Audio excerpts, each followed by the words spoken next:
इलाके में सुरक्षा बल और आतंकियों के बीच मुठभेड़ हो रही है। वहां पहाड़ की चोटी पर जोरदार धमाका हुआ है और कयास ये लगाए जा रहे हैं कि सेना ने आतंकियों के ठिकाने को उड़ा दिया है। तो इस वक्त की बड़ी खबर हम आपको बता रहे हैं, अनंतनाग में जिस तरीके से कल भी लगातार मुठभेड़ वहां पर चलती गई, अब ब्लास्ट की वहां पर खबर सामने आ रही है और ब्लास्ट हुआ है पहाड़ की चोटी पर, जोरदार ब्लास्ट वहां पर हुआ। और ये तस्वीरें भी हम आपको दिखा रहे हैं किस तरीके से जोरदार ब्लास्ट वहां पर करना पड़ा और कहा यह जा रहा है कि सेना की ओर से ही ये ब्लास्ट वहां पर किया गया है, क्योंकि कई आतंकियों के ठिकाने वहां पर बने हुए हैं और अक्सर आतंकी ऐसे ही ठिकानों को ढूंढते भी हैं जिसकी पनाह में, जिसके सहारा लेकर वो आतंकी गतिविधियों को अंजाम दे सके। और ऐसे में आप देख सकते हैं जो पूरा रीजन है, जो पूरा क्षेत्र आप इस वक्त देख रहे हैं, पहाड़ियों से पटा पड़ा है, किस तरीके से पेड़ पौधे वहां पर लगे हुए हैं और इन्हीं की आड़ में लगातार आतंकवादी गतिविधियों को अंजाम देते आए हैं। और ऐसे में वहां पर गोलियों की दनादन आवाज भी कई बार सुनाई दी है और आतंकियों से मुठभेड़ के दौरान ये धमाका हुआ और कहा यह जा रहा है कि सेना ने आतंकियों के ठिकाने को वहां पर उड़ा दिया है, क्योंकि आतंकी के कई ठिकाने इन पहाड़ी क्षेत्र में मौजूद हो सकते हैं। पहाड़ी की चोटी में किस तरीके से यहां जोरदार ब्लास्ट किया गया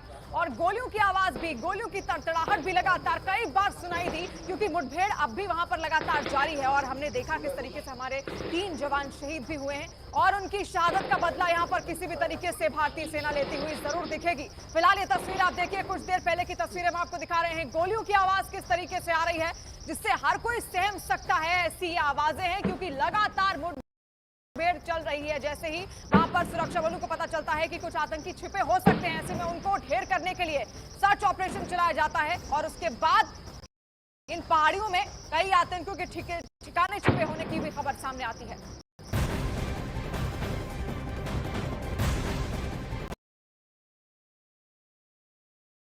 और एक और बड़ी खबर श्रीनगर से सामने आ रही है, जहां आज शाम 7:45 पर बादामी बैक कैंप में शहीद कर्नल मनप्रीत सिंह और शहीद मेजर आशीष को श्रद्धांजलि दी जाएगी। उपराज्यपाल मनोज सिन्हा भी शहीदों को श्रद्धांजलि देने पहुंचेंगे, जिसके बाद कल सुबह विशेष विमान से शहीदों का पार्थिव शरीर उनके पैतृक स्थान तक ले जाया जाएगा। तो शहीद मेजर आशीष और इसी के साथ साथ 2 अन्य जवान भी भारत ने खोए हैं, ऐसे में उनको श्रद्धांजलि अर्पित की जाएगी। कर्नल मनप्रीत सिंह, मेजर आशीष अनंतनाग में शहीद हुए थे और अनंतनाग में भी किस तरीके से लगातार एनकाउंटर के दौरान उन्होंने अपनी शहादत दी और ऐसे में उनको श्रद्धांजलि यहां पर अर्पित की जाएगी। और जो शहीदों का पार्थिव शरीर है वो कल सुबह विमान के जरिए उनके पैतृक स्थान तक ले जाया जाएगा, जहां पर उनको अंतिम विदाई दी जाएगी। तो देखिए, एक एक शहादत का बदला यहां पर जरूर लिया जाएगा और मुठभेड़ अब भी जारी है।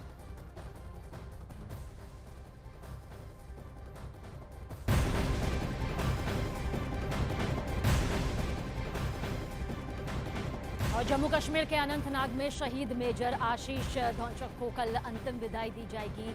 शहीद मेजर आशीष का अंतिम संस्कार उनके पैतृक गांव बिंझौल में होगा। परिवार से मिलने पहुंचे एसडीएम मनदीप कुमार ने इसकी जानकारी यहां पर दी है। अंतिम विदाई के लिए अब इंतजार किया जा रहा है, कल अंतिम विदाई की वो घड़ी आएगी।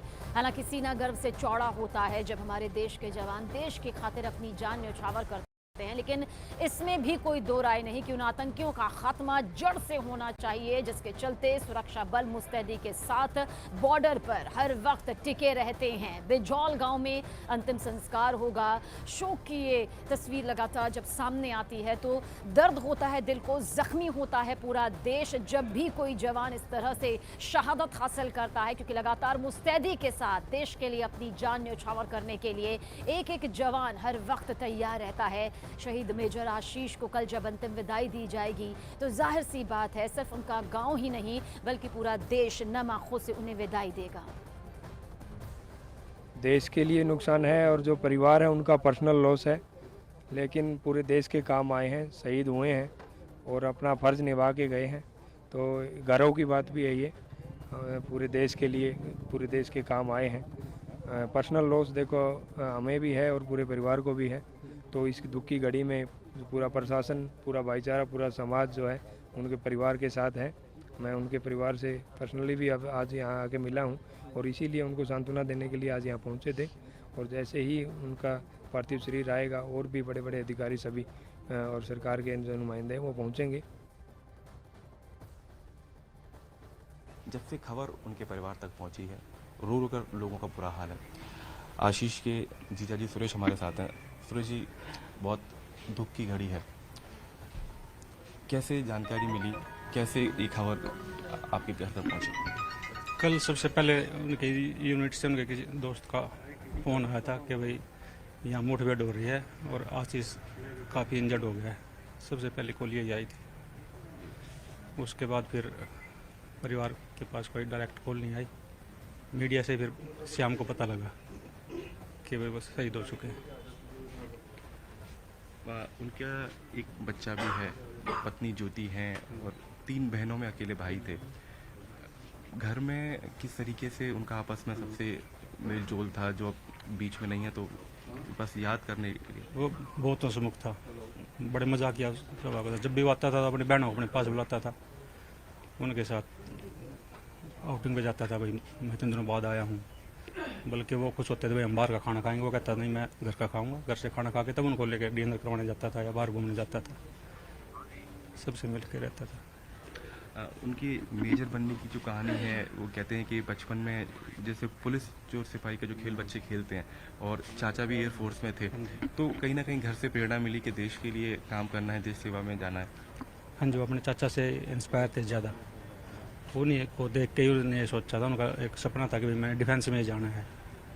उनका जो कजन ब्रदर है वो भी मेजर है आर्मी में, तो यही सोच के वो गया था कि उसका शुरू से सपना था कि मैंने आर्मी में जाना है।